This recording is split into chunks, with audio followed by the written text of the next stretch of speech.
Ustadz, apa yang harus saya buat kalau ayah saya menganut aliran sesat, tidak sholat, tidak puasa? Ambil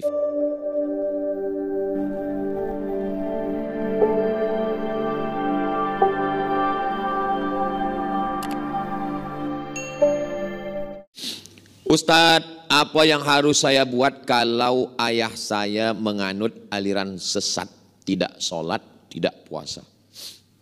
Ambil video-video Ustadz Somad boleh, Buya Yahya boleh, Datuk Mufti, ulama-ulama kita boleh, Ustadz Azhar Idrus, siapa ya? Kirim pada dia. Kalau kita bercakap, bukan berarti kalau kita dah mengaji, kita balik ke rumah, ayah duduk sini.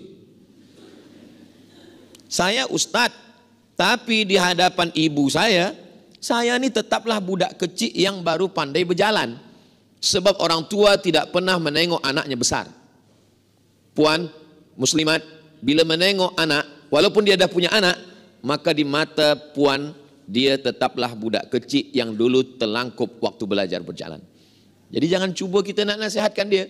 Bagi dia buku, bagi dia tazkirah, kirimkan video-video tentang sembahyang, video-video tentang puasa, boleh juga bercerita sikit-sikit, tapi jangan sampai tinggi suara kita dari dia. Kau jangan nak ajarkan aku bercakap, sebab yang mengajar engkau bercakap tu aku. Nah, jadi ini ujian dari Allah Subhanahu Wa Taala. Ayah Nabi Ibrahim bukan lagi sesat, pembuat berhala. Semua berhala-berhala itu Azar yang membuat. Apa jawab Nabi Ibrahim? Lembut, ya abati, wahai ayahku, aku akan memintakan ampun kepada Allah atas dosa-dosa. Nah, jadi tetap usaha. Doa silahul mu'min. Ada yang lebih hebat lagi daripada tazkirah. Doa. Sembahyang malam, tahajud, solat hajat, supaya dapat hidayah ayah ini. Di sujud terakhir minta, jangan cakapkan di mulut, dalam hati. Ya Allah, bagikan dia hidayah, bukakan pintu hatinya. Aliran sesat merata-rata. Ada yang mengaku Tuhan, ada yang tak nak sembahyang, ada sembahyang batin.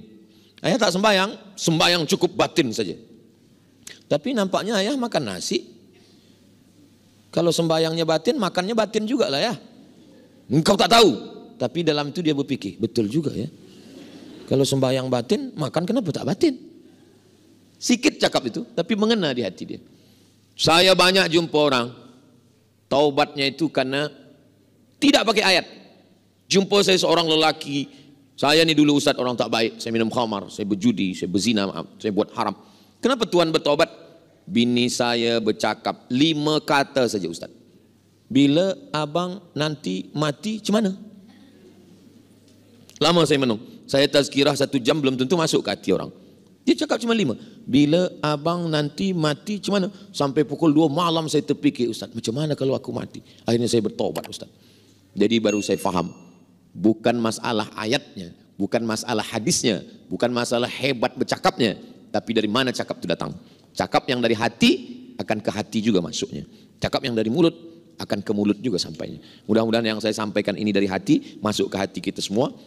Puan sampaikan ke anak-anak, menantu, menjadi amal jariah insyaAllah. Itulah yang boleh saya sampaikan, lebih kurang 1 jam 15 menit, bermanfaat untuk kita semua. Di akhir majlis, mari kita sama berdoa kepada Allah. Mudah-mudahan Allah bagikan kita istiqamah kebaikan dunia dan akhirat. Ala hadhihi niyah, al-Fatihah. A'udzubillahi minasyaitonirrajim. Bismillahirrahmanirrahim. Alhamdulillahi rabbil alamin. Ar-Rahmanirrahim. Malik yaumiddin. إياك نعبد وإياك نستعين اهدنا الصراط المستقيم صراط الذين أنعمت عليهم غير المغضوب عليهم ولا الضالين آمين.